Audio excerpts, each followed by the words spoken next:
ئایا وڵاتی کوردستان ڕاستیەکی مێژوویە یا بەرهەمی خەیاڵاتی مرۆڤی کورد؟ لەگەڵمان بن بۆ وەڵامدانەوەی ئەم پرسیارە گرنگ.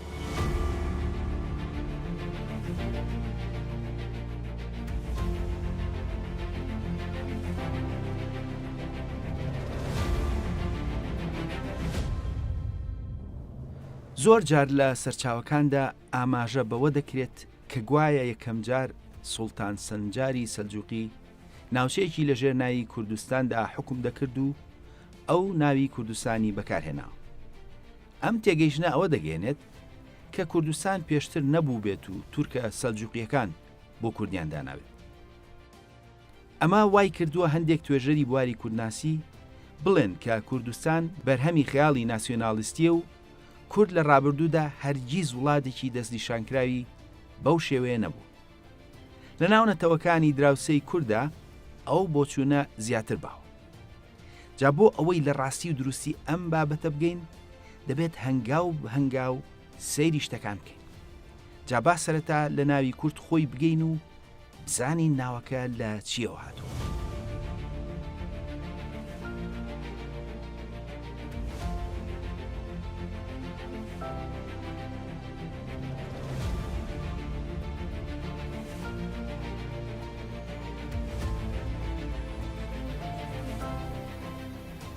بنەچەی ناوی کورد زۆر جار بۆ تەجێی پرسیار بۆ خەڵک. بەڵام گەر سەیری زمانە دێرینەکان بکەین ئەوە بۆمان ڕوون دەبێتەوە کە ناوەکە لە کوێوە هاتووە. لە زمانی سۆمەریدا وشەی گاردوو مانای سەرباز دەدات. وشەکە بە هەمان مانە بە شێوەی قاردوو لە زمانی ئەکەدیشدا هەیە. جگەلەوە لە زمانی سۆمەریدا وژێکی تریشێ کە بریتیە لە گوت کە ئەویش لە زمانی ئەکەدیدا دەبێتە قەرادوو. ئەم وشەیە مانای پاڵەوان و شەڕکەڕ و چەند مانایەکی نزیک بۆ دەدات. واتە دوو شێوەی وشەکە هەبوون، گود و لەگەڵ کاردوو. هەردووکیان مانای سەرباز، پاڵەوان و شەڕکەر دەدەن. لە ڕاستیدا سەرچاوە ئارامیەکان تا ئەمڕۆژ بە کورد دەڵێن قاردوو یان قرد و لە زمانی کوردی خۆشیدا کورد مانای پاڵەوان و گورج دەدات. ئەگەر گومانێکیش لەسەر ئەو بنەچە سۆمەریە دێرینە هەبێت ئەوە ناوی چیای جوودی کە چیرۆکی نوحی پێوە گرێدراوە و ناوێکی دێرینە ئەو بابەتە یەکلا دەکاتەوە. ئەم چیایە دەکەوێتە باکووری کوردستانەوە و لە سەرچاوە کریسیانەکان و قورئانیشدا ناوی هاتووە. شاخەکە لە قورئاندا بە شاخی جوودی ناوی هاتووە کەچی لە زۆر لە سەرچاوە کریسیانەکاندا ناوی دووهەمی کاردوو یاخود قاردوو بەکاردێت کە ئەوە دیسان ئەوە دەسەلمێنێت ئەم دوو ناوە هەمان مانایان هەیە بۆیە هەمان چیە هەردوو ناوەکەی هەیە. جۆرج سێل کە ڕۆژهەڵاتناسێکی بەریتانی بوو لە ساڵی 1697دا لەدایک بووە، ئەو لە ساڵی 1934دا قورئانی کردووە بە زمانی ئینگلیزی. لە پەرتووکەکەیدا بە ناونیشانی قورئان کاتێک کە دەگاتە بابەتی چیای جوودی ئەو ئاماژە بۆ دەکات کە ناوەکانی گاردوو و کاردوو ئاماژەن بە هەمان چیا و لە ناوی نەتەوەی کوردەوە هاتوون و یۆنانەکان کردویانە بە گۆردی. ئەمجا دەڵێت عارەب جگەل لەو ناوە ناوی گیۆردی و جۆردی بەکاردەهێنن بۆ هەمان چیە. واتە سەرڕایەوەی کە ئەو ئاگاداری زمانە دێرینەکانی وەک سۆمەری و ئەکەدی نەبووە ئەو ڕاستیە دووپات دەکاتەوە کە ناوی کاردوو، جوودی و گۆردی و گوتی ئاماژەن بە ناوی نەتەوەی کورد و هەر هەمان ناون بۆ چیاکەش. واتە هەر ئێمە نین دەرکمان بەو ڕاستیە کردووە بەڵکو سەرچاوەی تریش گەیشتۆتە هەمان ئەنجام. واتە ناوی کورد لە وشەیەکەوە هاتووە کە ماناکەی پەیوەستە بە ئازا، جەنگاوەر، پاڵەوان. ئەم ناوە لە سەرەتای مێژووە بە شێوەکانی گوت، جووت، قاردوو، گورت تۆمار کراوە. هەر لەبەر ئەوەشە لە سەرەتای مێژووە لە سەردەمی ئاشووریەکاندا میدەکان بە گوت ناویان هاتووە. دواتر لە سەدەی شەشەمەوە مادەکان بوون بە کورد. واتە گوت و کورد ئاماژەن بۆ یەک نەتەوە کە نەتەوەی کوردە. ئێمە تاکو ئێستا لە ناوی نەتەوەی کورد تێگەیشتین. ئێستا کاتیەوە هاتووە کە سەیری ناوی کوردستان بکەین.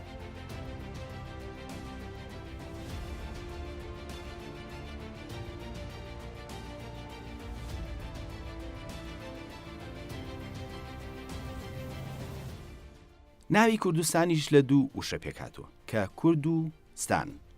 کورد ناوی نەتەوەکەی و پاشگریستان مانای خاک شوێن دەدات.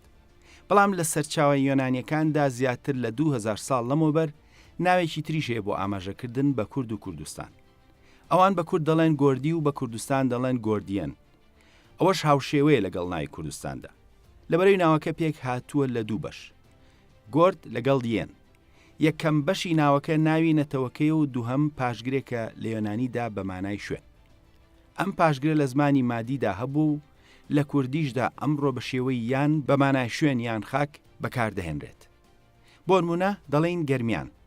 گەرم لەگەڵ یان واتە خاک شوێنی گەرم و بەرامبەرەکەشی دەبێتە کوێستان کێو لەگەڵ ستان واتە شوێن یان خاکی کێوان. بۆ جۆرە یان وستان بەرامبەر بە یەکن و هەمان مانە دەدەن لە کوردیدا. جیاوازیەکە ئەوەیە کە بەکارهێنانی پاشگریستان نوێترە لەیان. هەر بۆیە لە سەرچاوە یۆنانیەکاندا بە ناوچەی جەزیرە و بۆتان دەڵێن گۆردیەن لە بری گۆردستان. ئەوەی ئەو ڕاستیە جارێکی تر دووپات دەکاتەوە. گۆردیەن کە سەرچاوە یۆنانیەکان ئاماژیان پێکردووە، سەرچاوە ئارامیەکان وەریان گێڕاوە بۆ زمانی خۆیان و ئەوان بەبێت قاردوو ئاماژیان پێکردو کە ڕێک مانای گۆردیەن یا کۆردیانی یۆنانی و کوردستان دەدات و دەبێتە خاکی یاخود شوێنی کورد. لەبەرەوەی کە وشەی بێتی ئارامی هەمان مانای یێنی یۆنانی و یانی کوردی و مادی دەدات. هەر ئەو شوێنەیە کە نزیکی 5000 ساڵ لەموبەر لە سەردەمی سۆمەریدا بەکاردا ناوی هاتووە و دواتر لای ئاشووری و نەتەوەکانی تر بە کورتێ و کووردا و قاردوو و چەندین ناوی هاوشێوەی تر تۆمارکراون.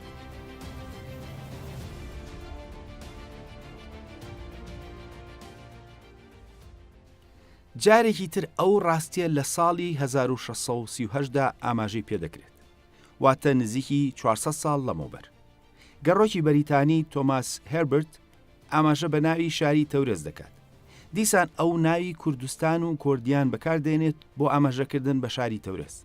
بەڵام لەبەرەوەی بە زمانی ئینگلیزی پێش 400 ساڵ لەمەوبەرە ناوی کۆرتێستانی لە بری کوردستان و کۆردیەنیا لە بری کوردیان نووسیوە، واتە کوردستان و کوردیان هەمان ناون بە دوو شێوەی جیاواز.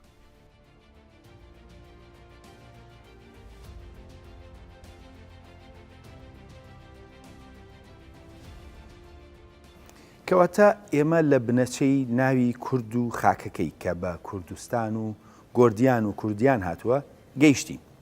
ئێستا کە بابزانین یەکەم جار کەی ناوی کوردستان تۆمارکراوە.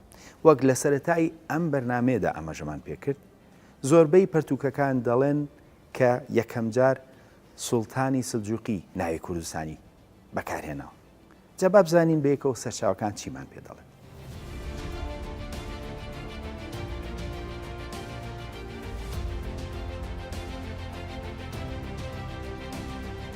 کریستیانەکانی ڕۆژهەڵات پەرتووکیان زۆر لێ بەجێماوە.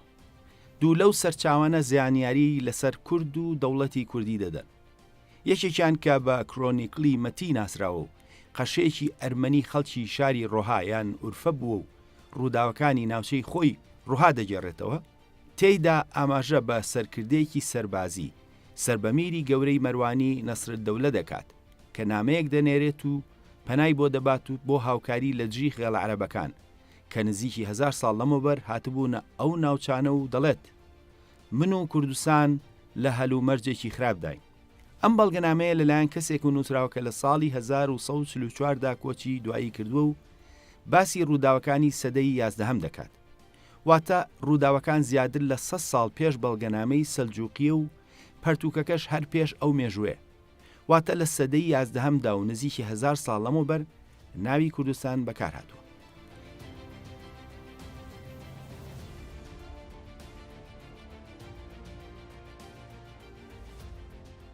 جگە لەو پەرتووکە لە پەرتووکی مایکلی سریاندا ئاماژە بە شەڕی گەورەی نێوان تورک و کورد دەکات کە لە ساڵی 1970دا ڕوویداوە. ئەو کورد بە ماد ناو دەبات و ئاماژە بەوە دەکات کە لەو ساڵەدا کورد دەوڵەتەکەیان لە دەستدا بوو کە مەبەستی لە دەوڵەتی مەروانیە کە یەکێک بووە لە دەوڵەتە بەهێزەکانی کورد. واتە نەک باسی کوردستان لەو سەردەمەدا وەک خاکراوە، بەڵکو ئاماژە بە دەوڵەتە کوردیەکەشی کراوە. کەواتە ناوی کوردستان وەک خۆی زۆر لەوە دێرینترە کە ئەمڕۆ دەگەڕێنرێتەوە بۆ سەردەمی سلجوقی. ئەمە جگەلەوەی کە لە پەرتووکی دیوان لوغات الئەکراد واتە دیوانی زمانی تورکەکان کە لەلایەن محمود گەشگەریەوە لە ساڵی 1976دا دانراوە و نەخشەی جیهانی تێدایە، لەو نەخشەیەدا ئاماژە بە خاکی کورد کراوە بە شێوەی ئەرض الئەکراد واتە خاکی کوردان. دەبێت ئەوە بزانرێت کە کەشگەری پەرتووکەکەی بە زمانی عەرەبی نووسیوە، لەبەرەوە ناوەکانیشی کردووە بە عەرەبی. بە دڵنیایی محمود گەشگەری مەبەستی لە کوردستان بووە، بەڵام لەبەرەوەی کە نەخشەکە بە زمانی عەرەبی بووە، ئەو ناوی کوردستانی وەرگێڕاوە بۆ عەرەبی و بە ئەرض الئەکراد ناوی هێناوە. بەڵگەش بۆ ئەوە لە نەخشەکەدا ئەو هندستانی بە بلادل هند ناوهێناوە کە وەرگێڕاوی ناوی هندستان بووە. ئەو وشەی ئەرضی عەرەبی بۆ وڵاتی ئازربایجان و شامیش بەکارهێناوە، واتە کوردستان و هەمویانی وەک وڵات بینیوە و ناوەکەی وەرگێڕاوە بۆ زمانی عەرەبی. جگەل لەوەش ناوی گۆردیەن کە پێشتر ئاماژەمان پێکرد و زیاتر لە 2000 ساڵ لەمەوبەر لە سەرچاوە یۆنانیەکاندا ئاماژەی پێکراوە، ڕێک شێوەیەکی تری ناوی کوردستان.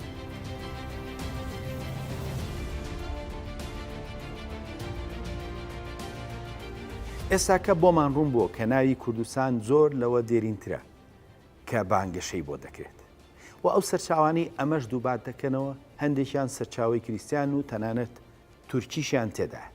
بۆ نمونە محمود گەشگەری لە ساڵی 1976دا لە پەرتووکەکەیدا و لە نەخشەی جیهاندا ئاماژە بە خاکی کوردان دەکا هاوشێوەی خاکی نەتەوەکانی تر. بەڵام با بزانین کێ یەکەم جار ئاماژەی بە جوگرافیای کوردستانی نوێ کردووە.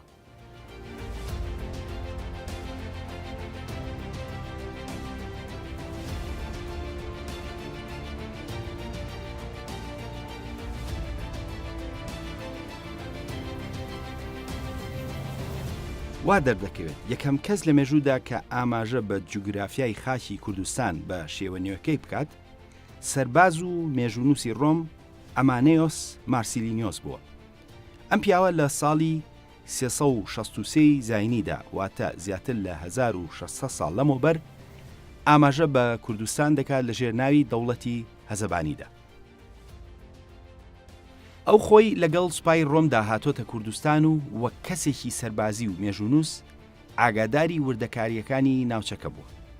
سەبارەت بە وڵات و ناوچەی هەزەبان ئەو دەڵێت: لەم ناوچەی هەزەباندا شاری نینەوا هەیە کە بە ناوی نینۆسەوە ناونراوە کە گەورەترین دەسەڵاتدار بووە لە سەردەمی کۆندا و مێردی سەمیرامیز بووە کە پێشتر شاژنی وڵاتی فارس بووە و هەروەها شارەکانی ئەکبەتانە هەمەدان، ئەربێلا، هەولێر و گاوگامێلای تێدایە. وەک ڕوون دەبێتەوە مێژوونووس مارسیلینیۆس هەمەدان و هەولێر و نینەوا و چەند شوێنی تر بە یەک وڵات دادەنێت، بە ناوی وڵاتی هەزەبان ناوی دەهێنێت کە دەوڵەتێکی دێرینی کوردی بووە.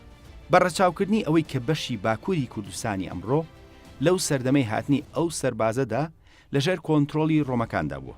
ڕوونە کە مارسیلینیۆس پێناسەی سنوورەکانی کوردستانی نوێی کردووە کە لە ئێکبەتانە واتە هەمەدانەوە دەستی پێکردووە کە پێشووتر پایتەختی دەوڵەتی مات بوو.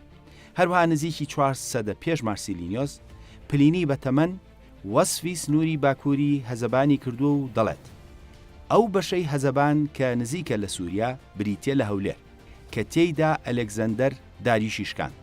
ماسیدۆنیەکان یاخود مەقدۆنیەکان هەموو هەزەبانیان بە مەقدۆنیا ناودەهێنا بەهۆی لە یەکچوونیەوە لەگەڵ مەسیدۆنیا و مەسیدۆن. شارەکانی بریتین لە ئەلێکزەندەریە، ئەسکەندەرونە و ئەنتاکیە کە خەڵکی ناوچەکە بە نووسەیبین ناوی دەهێنن.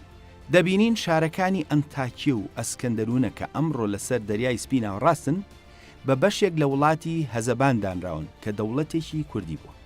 هەروەها هەموو بۆچوونەکانی مارسیلینیۆس نزیکی 900 ساڵ دواتر لەلایەن مێژوونووسی ئیسلامی ئەلعومەریە و دووبارە دەبێتەوە، کاتێک کە دەڵێت وڵاتی چیاکان ئەلجیبال کە کوردی تێدا دەژی لە نزیک هەمەدانەوە دەست پێ دەکات و لە سیلیسیا یاخود قیلقیلیا بلادت تەکفور کۆتایی دێت.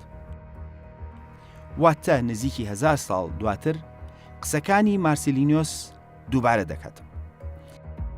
بەڵام یاقوبی پێش ئەلعومەری و زیاتر لە 1100 ساڵ لەمەوبەر کوورەتە جیبال واتە ناوچە یا وڵاتی چیاکان بە وڵاتی کوردان ناودێنێن. تەنانەت ئیبن حەوقەل نزیکی 1000 ساڵ لەمەوبەر لە نەخشێکدا وڵاتی کورد دیاری دەکات و ئەو دەڵێت لە هەمەدان و ئەسفەهان و وڵاتی فارسەوە هەتاوەکو ئامەد هەمووی کوردی جیاوازی لووڕی، هەزەبانی، شارەزووری و ئەوانی تری تێدا دەژین و لەسەر نەخشەش دەستنیشانیان دەکات. واتە ئەویش هاوشێوەی یۆنانیەکان هەمەدان و ئەسفەهانی بە وڵاتی کورداندانەوە. کەواتە کوردستان جوگرافیایەکی دەرک پێکراو بوو ئەم خاکەی کە ئەمڕۆ ئێمە بە کوردستانی دادەنین لە سەدەرەی چوارەمەوە زانیاری وردی لەسەر دراوە. جگەلەوە سەرچاوە ئیسلامی و ئەرمەنیەکان هەندێ زانیاری لەسەر شوێنی نیشتەجێبوونی کوردەدەن کە زۆر بابەتمان بۆ ڕوون دەکەنەوە. بۆ نمونە مەسعودی کە خوێنەری کورد هەندێک بۆ چوونی نەرێنی لەسەری هەیە بە گشتی، بەڵام ئەو زانیاری زۆر ورد لەسەر نەتەوەی کورد و شوێنی نیشتەجێبوونی ئەم نەتەوەیە دەدات.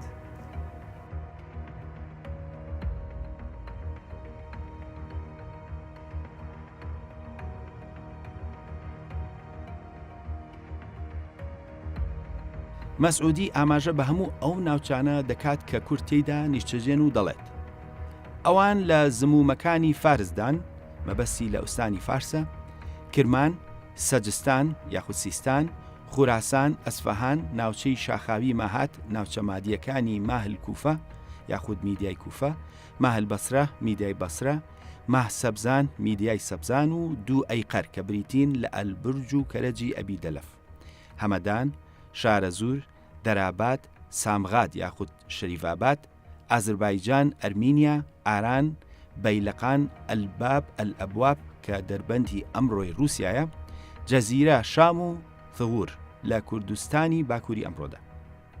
ئەگەر ئەو ڕوونکردنەوەی مەسعودی بکەین بە نەخشەیەک، ئەوە ناوچەیەکی زۆر گەورە و فراوان دەردەکەوێت کە وەک دەبینن شوێنی جیاوازی تێدایە. گرنگی ئەم زانیاریانی مەسعودی زۆرە لەبەرەوەی کە مێژووی کورد و شوێنی بوونیان و هەموو ڕابردویان دەخاتە ڕوو.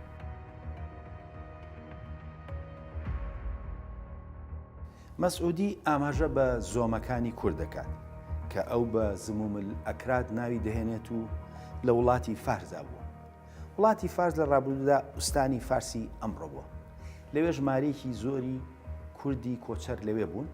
سەرچاوە ئیسلامیەکان نزیکی 1000 ساڵەمەوە بەر ئاماژە بەوە دەکەن کە نزیکی 500,000 ڕەشماڵی کورد لەوێدا بوو. ئەمە نیشانی دەدات کە نەتەوەی کورد چەند نەتەوەیەکی گەورە بووە. نزیکی 1000 ساڵەمەوە بەر تەنها لە یەک ناوچەدا 500,000 ڕەشماڵی هەبوو.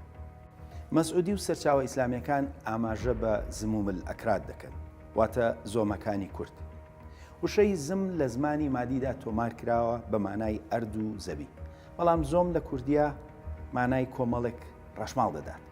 واتە لەو ناوچانەدا لە ڕابردوودا بە زمانی کوردی قسەکراوە و سەرچاوە ئیسلامیەکانیش هەر ئەو وشە کوردیان تۆمار کردووە بۆ ئاماژە بە شوێنی کوردەکان کە لە وڵاتی فارسدا بووە کە ئوستانی فارسی ئەمڕۆیە.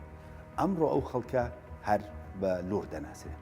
هەروەها مەسعودی زانیاری گرنگی تر دەدات. ئەو باسی کورد دەکات لە ئەهواز، هەمەدان، ئەسفەهان، خوراسان و ناوچەی تارانی ئەمڕۆ لەبەرەوەی کە ئەو باسی کەرەج و بورجی ئەبودەلەف دەکات و هەروەها باسی ئەرمینیا، ئازربایجان و شام و زغور دەکات. واتە کورد لە ئازربایجان، ئەرمینیا، شام، ئەسفەهان، سەر دەریای سپی ناوەڕاست، خوراسان و بەلوچستان و بەشێکی گەورەی ڕۆژهەڵاتدا هەبوو. مەسعودی بە ئاماژەکردنی بە کورد لە بەلوچستان و خوراسان ئەوە دووپات دەکاتەوە کە ئەو کوردانی ئەمڕۆ لەوێن بەلایەنی کەمەوە زیاتر لە 1000 ساڵ لەمەوبەر لەو ناوچانت بوون و دەشێت سەدان و هەزاران ساڵ پێشتیش لەوێ بوو بێت. واتە زۆر پێش ئەو مێژووە هەبوون کە ئەمڕۆ بە هەڵە خەڵک دەڵێن گوایە لە سەردەمی نادرشادا کورد براونەتە خوراسان. هەروەها ئەو ئاماژە بە کورد لە وڵاتی شامدا دەکات کە سووریای ئەمڕۆیە و دووپاتی دێرینیان لەسەر ئەو خاکە دەکاتەوە. جگەلەوە ئەو ئاماژە بە ئازربایجان و ئەرمینیا دەکات و دواتریش سەرچاوە ئیسلامیەکان میری کوردی بە خاوەنی ئازربایجان ئاماژیان پێکردو.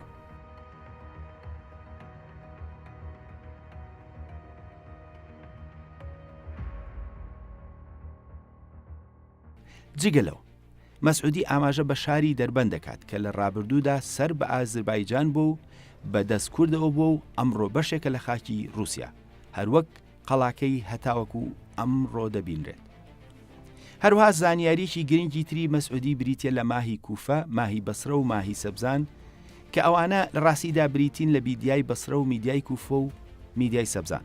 ئەوانە ناوجەرگەی وڵاتی ماد بوون و لە سەردەمی ئیسلامدا بە ماه ناودەبران و ناوچەکانی دینەوەر و نەهاوەند و چەند شوێنێکی تری کوردستانی دەکردەوە و زیاتر ناوچەی کەلهوڕ و لوڕ و لەک بوون. هۆکاری ئەو ناوانە بۆەوە دەگەڕێتەوە کە باجی ئەو ناوچە میدیانە دەچوو بۆ عەرەبە هاوردەکانی بەسرە و کوفە، هەر لەبەر ئەوەیە کە ناوچەکان ناونراون میدیای بەسرە و کوفە. جگەلەوە مەسعودی سنوورەکە دەباتە ثغور کە ڕێک ئەو ناوچانەیە سەرچاوە یۆنانیەکان وەک هێرۆدۆت نزیکی 1500 ساڵ پێش مەسعودی ئاماژیان پێکردووە وەک سنووری خاکی مات، واتە سەرچاوە ئیسلامی یۆنانیەکان سەبارەت بەم بابەتە تەواوکەری یەکترین لەسەرەوەی خاکی مات هەر هەمان خاکی کورد بووە. جگە لە مەسعودی مێژوونووسی ئەرمەنی هەیتومی کریاکۆس نزیکی 600 ساڵ لەمەوە بەر قسە لەسەرم بابەتە دەکات. ئەو سەرەتا دەڵێت کوردەکان مادن و لە بری وڵاتی کوردستان ئەو بە وڵاتی ماد ناوی دەهێنێت. هەرچەندە ئەم مێژوونووسە وردەکاری لەسەر هەموو شارەکانی کوردستان نادات، بەڵام هەندێک زانیاری زۆر سەیر و نوێ لەسەر خاکی کوردستان دەدات.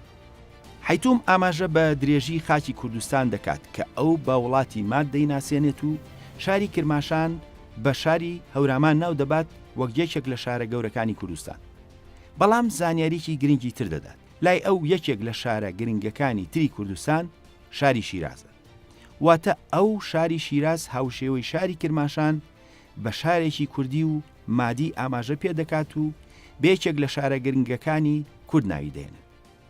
دیارە ئەو زانیاری هەر لە خۆیە نییە، لەبەرەوەی چەند سەدەیەک دواتریش شاری شیراز کرا بە پایتەختی دەوڵەتی زەندی کورد و هەتاوەکو ئەمڕۆ لوڕەکان لە شیراز هەرماون. جگە لە شاری شیراز ئەو سنووری کوردستان هەتاوەکو بەندەر عەباس دەبات و ئاماژە بە دوورگەی قیشمی ناو کەنداو دەکات وەک بەشێک لە خاکی مات لە ناو کەنداودا و کە ئەو دەڵێت بە مرواری بەناوبانگە. هەروەها سنووری ڕۆژهەڵاتی کوردستان دەباتە لای ئەفغانستان و بەلوچستان. بابەتەکەیەک لایە، ئێمە نابێت لە سەرچاوەکانە هەر بۆ کوردستان بگەڕین، لەبەرەوەی وڵاتی کوردومات یەکێکن. وەک بینیمان هەیتومی کریاکۆس کورد بە ماد ناو دەهێنێت و وڵاتی کوردستان بە وڵاتی ماد ناوی دەبات.